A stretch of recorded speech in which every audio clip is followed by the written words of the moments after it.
কাছ আৰু ঈগল। এখন বিলত এটা কাছ আছিল। সেই কাছটোৰ ঈগল এটাৰ সৈতে বৰ মিতিৰালি আছিল।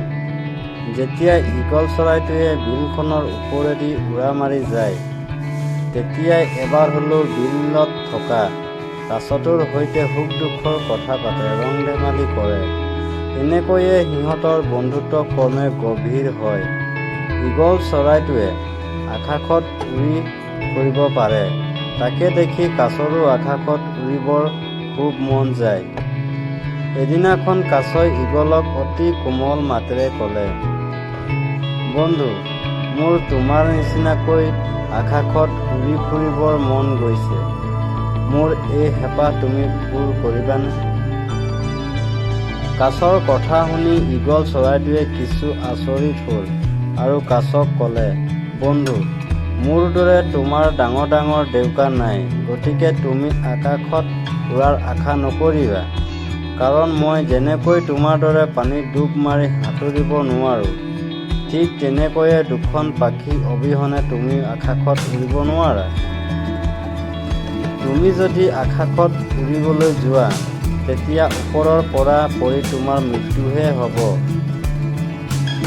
কিন্তু কাছই কোনোমতেই ঈগলৰ কথা নুশুনিলে। সি ঈগলক ক'লে, নহয় বন্ধু, তেনেকৈ নক'বা। তুমি মাথো ঠেং দুটাৰে খামোচ মাৰি ধৰি মোক আকাশৰ ওপৰলৈ তুলি লৈ নিয়া আৰু তাৰ পৰা এৰি দিবা। তেতিয়াই মই নিজেই অনায়াসে উৰিব পাৰিম।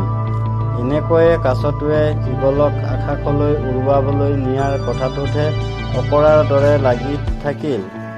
একেটা কথাকে কাছটোৱে লাগি থকাত ঈগলটোৱে উপায় নাপাই কাছটোক আকাশলৈ উৰুৱাবলৈ নিয়াৰ কথাটোত ৰাজি হ'ল।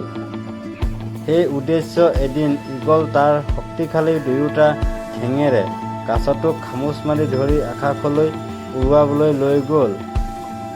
এইদৰে উৰি গৈ গৈ সিহঁত আকাশৰ বহু ওপৰ পালেগৈ।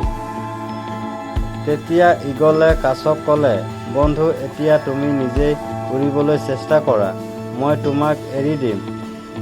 এই বুলি ঈগল কাছটোক এৰি দিয়াৰ লগে লগেই কাছটো তললৈ সৰি পৰিল আৰু তলত থকা পাহাৰৰ শিলত